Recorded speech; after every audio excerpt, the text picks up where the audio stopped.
Nos últimos meses, o Brasil tem vivido um verdadeiro choque com a partida de Silvio Santos, o maior ícone da televisão brasileira. Mas o que ninguém esperava era que, 5 meses depois de sua morte, sua esposa, Iris Abravanel, finalmente rompesse o silêncio para revelar uma verdade perturbadora. Algo que foi mantido em segredo até agora e que pode mudar completamente a forma como enxergamos os últimos momentos do Homem do Baú.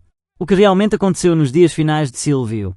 Qual foi a decisão inesperada que Iris tomou logo após sua partida? E por que esse segredo foi escondido do público durante tanto tempo? Fique comigo até o final deste vídeo, porque a última revelação vai te deixar completamente impactado.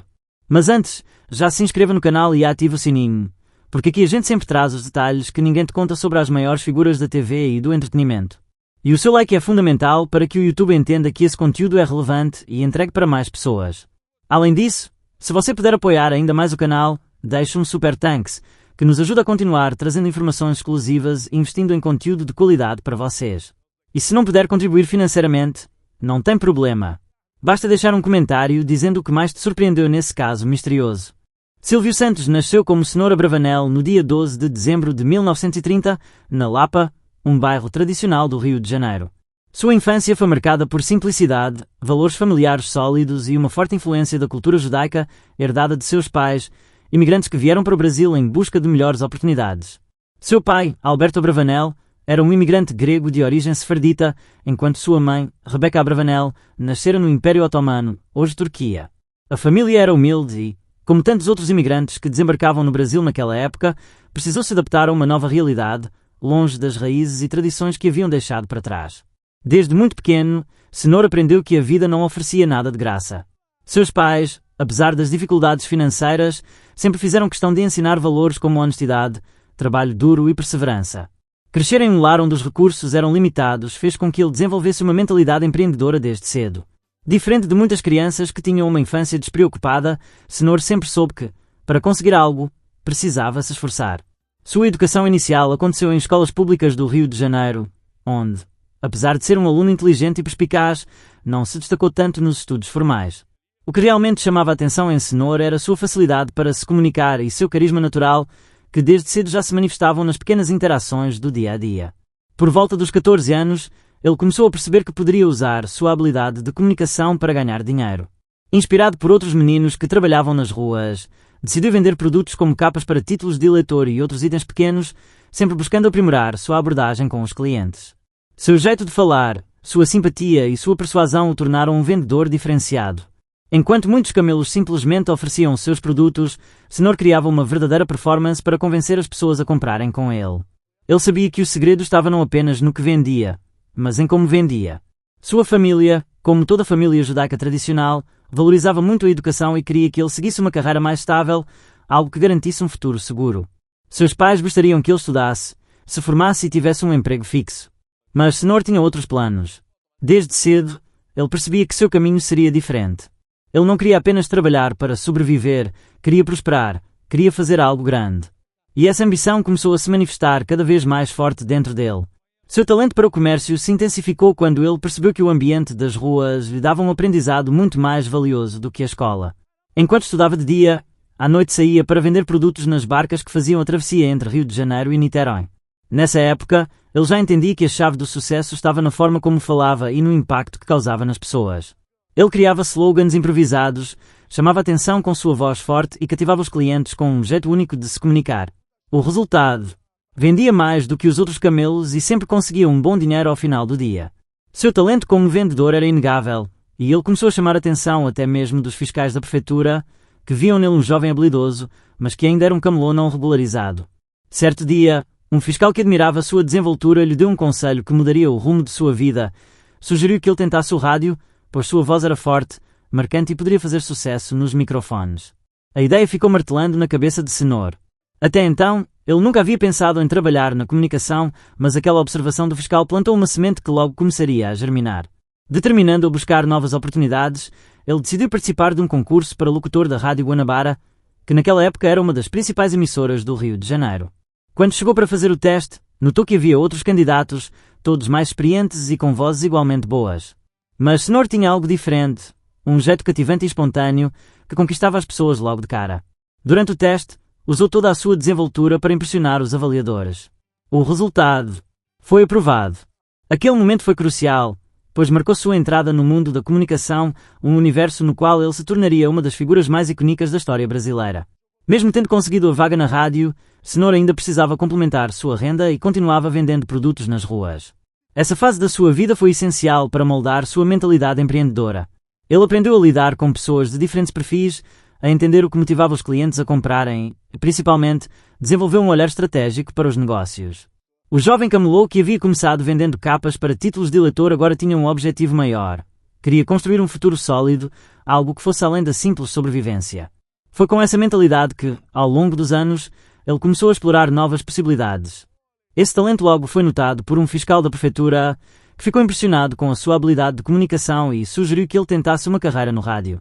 Essa sugestão acabou sendo um marco em sua vida, pois acendeu nele a ideia de que poderia transformar sua voz em sua principal ferramenta de trabalho.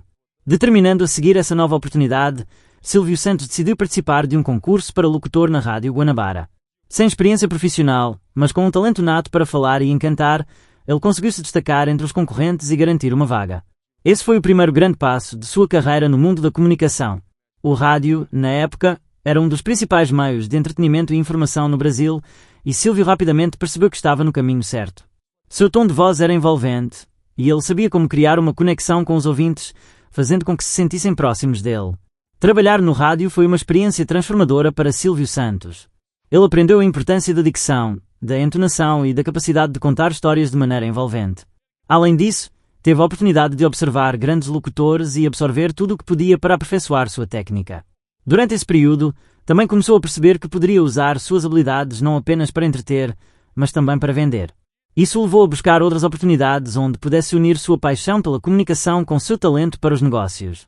Foi com esse pensamento que ele decidiu expandir seus horizontes e começou a trabalhar em uma balsa que fazia a travessia entre o Rio de Janeiro e Niterói.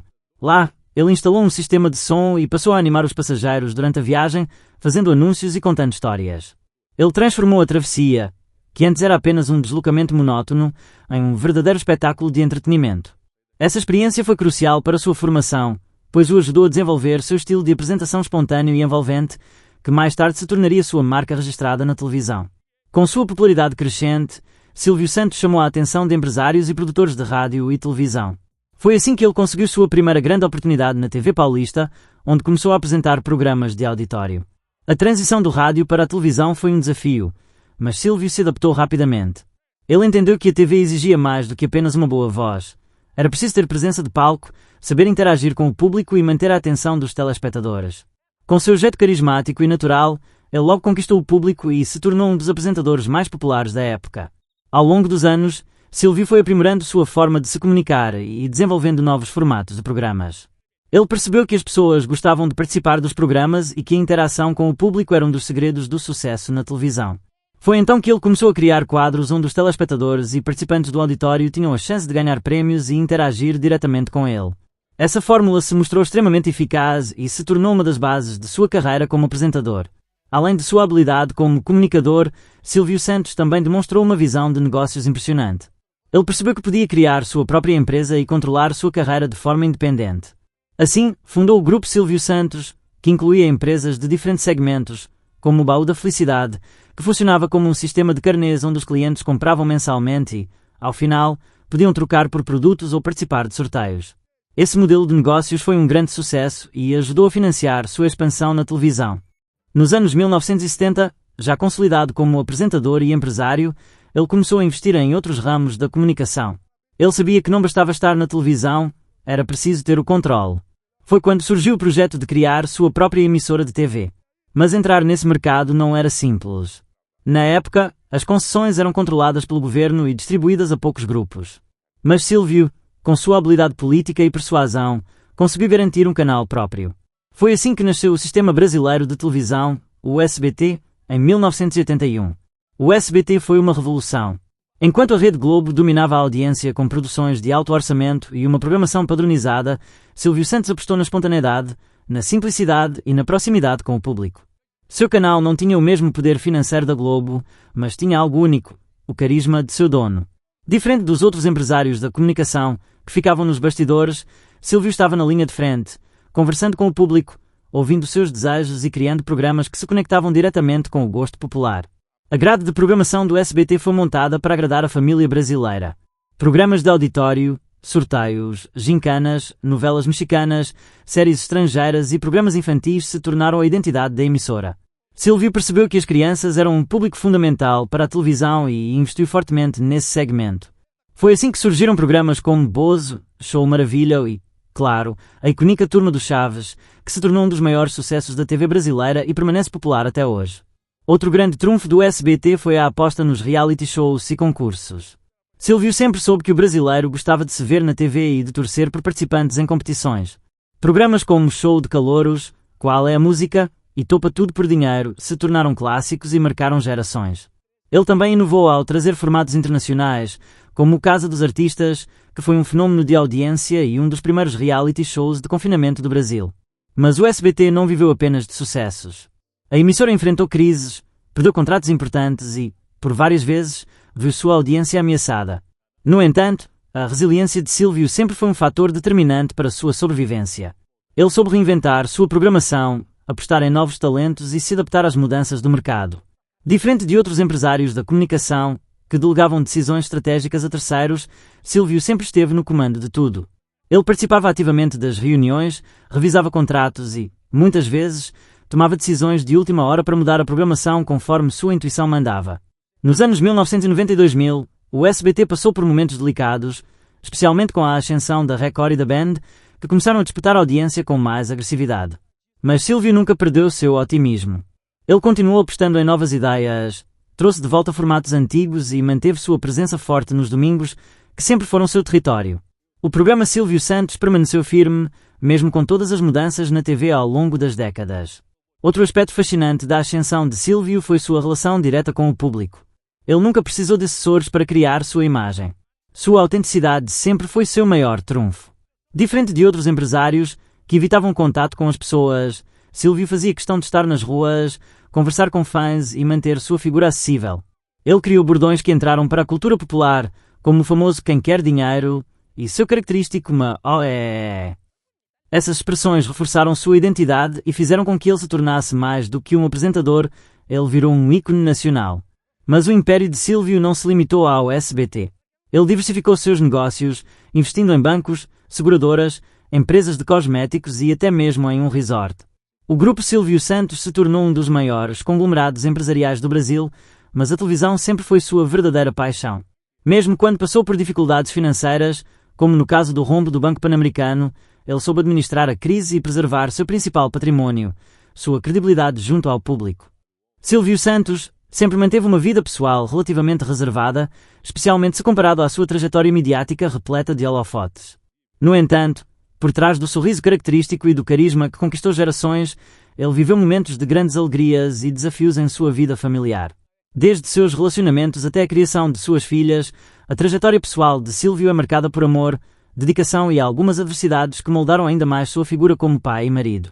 O primeiro casamento de Silvio Santos foi com Maria Aparecida Vieira, uma relação sobre a qual pouco se sabe, pois ele sempre manteve discrição sobre essa fase de sua vida. Maria Aparecida foi a mãe de suas duas primeiras filhas, Cíntia Abravanel e Sílvia Abravanel. No entanto, o relacionamento não prosperou por muito tempo e o casal acabou se separando. Silvio seguiu sua vida e, pouco tempo depois, conheceu aquela que se tornaria sua esposa definitiva e sua grande companheira de vida, Iris Abravanel. Iris Abravanel entrou na vida de Silvio em um momento em que ele já era um homem consolidado nos negócios e na televisão. Ao contrário de muitas das mulheres que o cercavam no meio artístico, Iris não tinha envolvimento com a mídia e mantinha um perfil discreto. Nascida em 1949, ela era escritora e jornalista, mas sua vida profissional ficou em segundo plano quando começou a construir sua família ao lado de Silvio.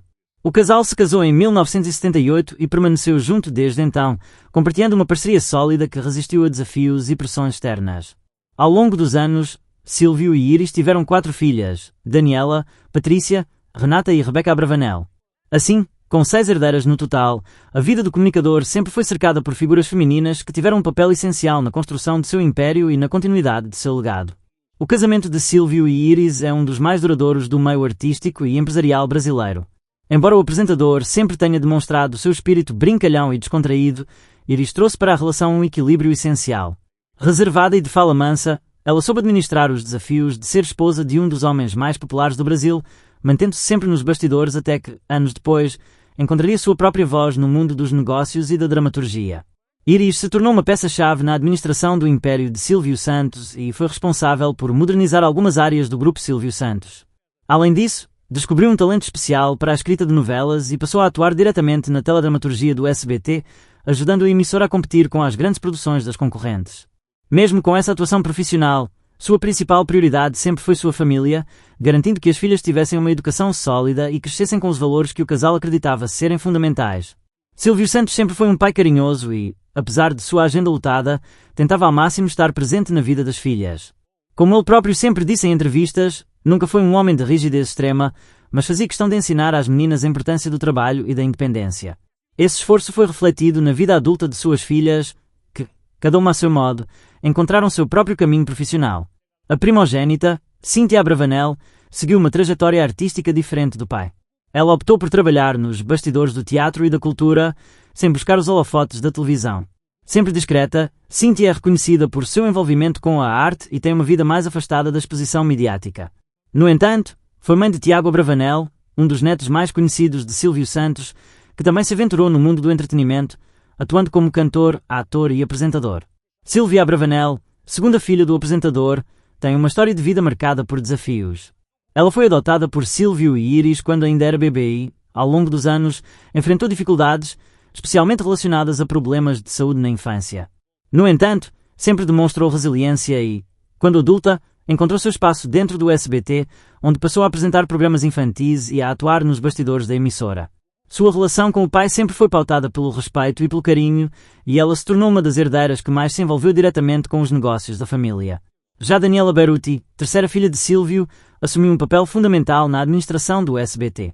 Graduada em comunicação e com especialização nos Estados Unidos, ela retornou ao Brasil para ajudar a modernizar a emissora e trazer novas estratégias para a programação. Seu envolvimento foi crucial para a renovação da empresa, tornando-a uma das figuras mais influentes dentro do grupo empresarial de seu pai. Daniela sempre teve uma relação muito próxima com Silvio, sendo uma das filhas que mais herdou seu espírito empreendedor. Patrícia Abravanel, uma das filhas mais conhecidas do público, seguiu os passos do pai na televisão. Com carisma e desenvoltura diante das câmaras, ela se tornou apresentadora e passou a comandar programas no SBT, sendo uma das principais apostas para dar continuidade ao legado de Silvio na emissora. Patrícia é uma das herdeiras mais midiáticas e, ao longo dos anos, consolidou sua imagem como uma comunicadora versátil, participando de diversos formatos televisivos. Rebeca Abravanel também se tornou uma figura popular na TV, especialmente ao assumir a apresentação do programa Roda a Roda Jequiti. Sua simpatia e espontaneidade a tornaram uma das queridinhas do público. Apesar de inicialmente não demonstrar interesse em seguir carreira na televisão, Rebeca acabou conquistando seu espaço e mostrando que herdou o talento do pai para se conectar com o público. Por fim, Renata Abravanel é a filha mais reservada do clã. Diferente das irmãs, ela optou por uma vida mais discreta e atua na parte administrativa dos negócios da família. Formada em economia, Renata trabalha nos bastidores, garantindo a saúde financeira do grupo e ajudando na tomada de decisões estratégicas. Mesmo com todas as responsabilidades e desafios, Silvio Santos sempre fez questão de demonstrar o amor por suas filhas de forma pública. Em diversas entrevistas e aparições na TV, ele não escondia seu orgulho em relação a elas e se divertia ao contar histórias sobre sua convivência com as meninas. O apresentador também não hesitava em brincar com o fato de ser cercado por mulheres em casa, dizendo que nunca teve vez em suas próprias decisões domésticas. A relação de Silvio com sua família se tornou ainda mais evidente em momentos difíceis.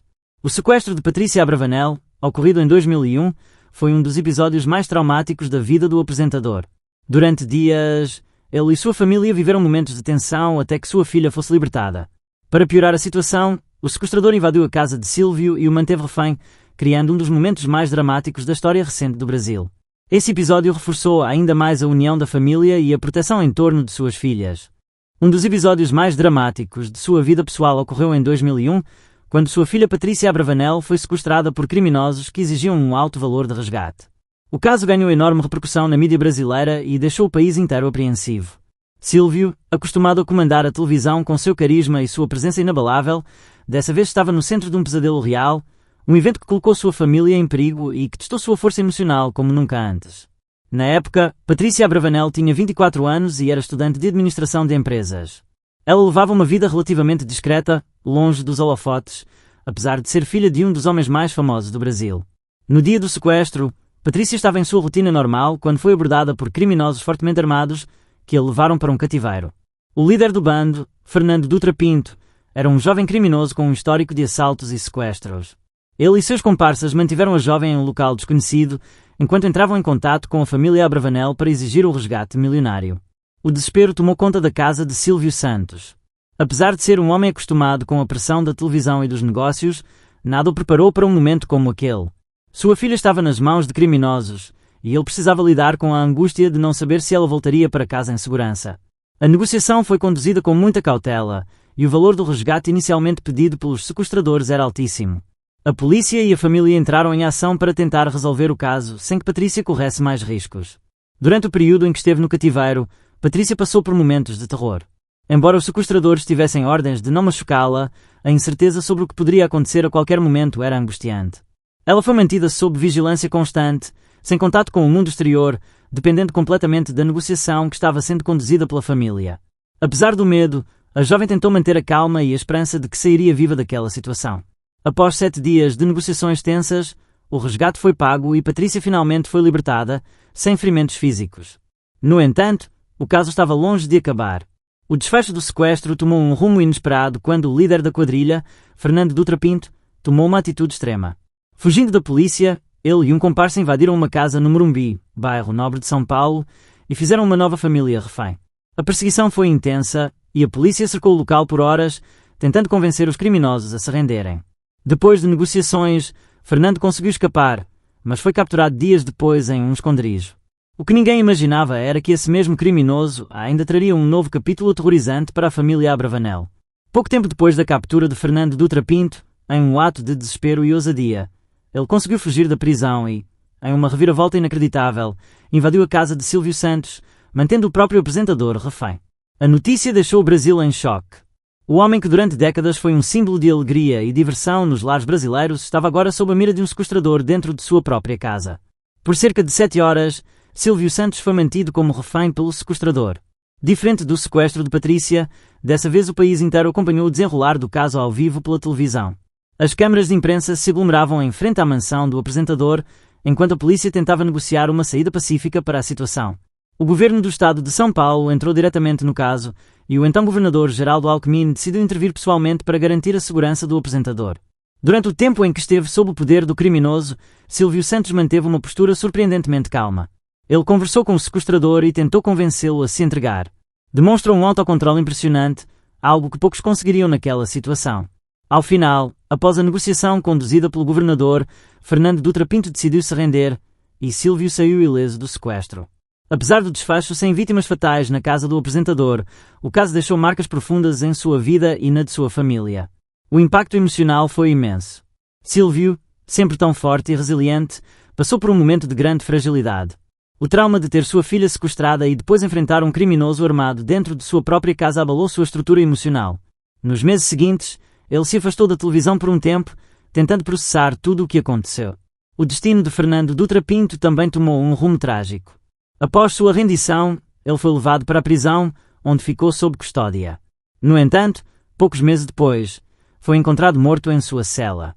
As circunstâncias de sua morte geraram muitas especulações. A versão oficial apontou que ele teria morrido por complicações de saúde, mas houve quem suspeitasse que ele poderia ter sido vítima de represálias dentro do sistema prisional. Seja como for, aquele capítulo sombrio da história da família Abravanel chegava ao fim. Silvio Santos, nascido Cenoura Abravanel, foi uma figura emblemática da televisão brasileira, conquistando o carinho e a admiração de milhões ao longo de sua extensa carreira. Infelizmente, em 17 de agosto de 2024, aos 93 anos, ele faleceu em São Paulo devido a uma broncopneumonia decorrente de uma infecção pelo vírus H1N1. Após sua partida, a família Abravanel divulgou uma carta aberta ao público, compartilhando os desejos expressos por Silvio em vida sobre como gostaria que fosse sua despedida. No comunicado, eles mencionaram que Silvio havia solicitado que, após seu falecimento, fosse levado diretamente ao cemitério para uma cerimônia judaica, sem a realização de um velório público. Ele desejava ser lembrado pela alegria que proporcionou em vida e pediu que sua passagem não fosse explorada mediaticamente. A família enfatizou que respeitaria esses desejos e pediu a compreensão de todos, ressaltando o amor de Silvio pelo Brasil e pelos brasileiros. Iris Abravanel, esposa de Silvio desde 1978, manteve-se reservada durante o período de luto, optando por viver esse momento de forma privada ao lado de suas filhas e familiares. Em uma rara manifestação pública, ela enviou uma mensagem de apoio à filha Patrícia Abravanel, que se emocionou ao retornar aos estúdios do SBT após a morte do pai. Iris destacou a importância de serem fortes e unidas neste momento difícil, reforçando os laços familiares que sempre foram uma característica marcante da família Abravanel. Além disso, foi noticiado que Iris tomou a decisão de vender a mansão da família localizada no bairro do Morumbi, em São Paulo. A residência, avaliada em cerca de 14 milhões de reais, teria sido colocada à venda e Iris planejava se mudar para outra propriedade da família em Alphaville. Essa decisão reflete uma possível busca por reclusão e privacidade durante o período de luto, além de uma reorganização da vida após a perda do companheiro de décadas.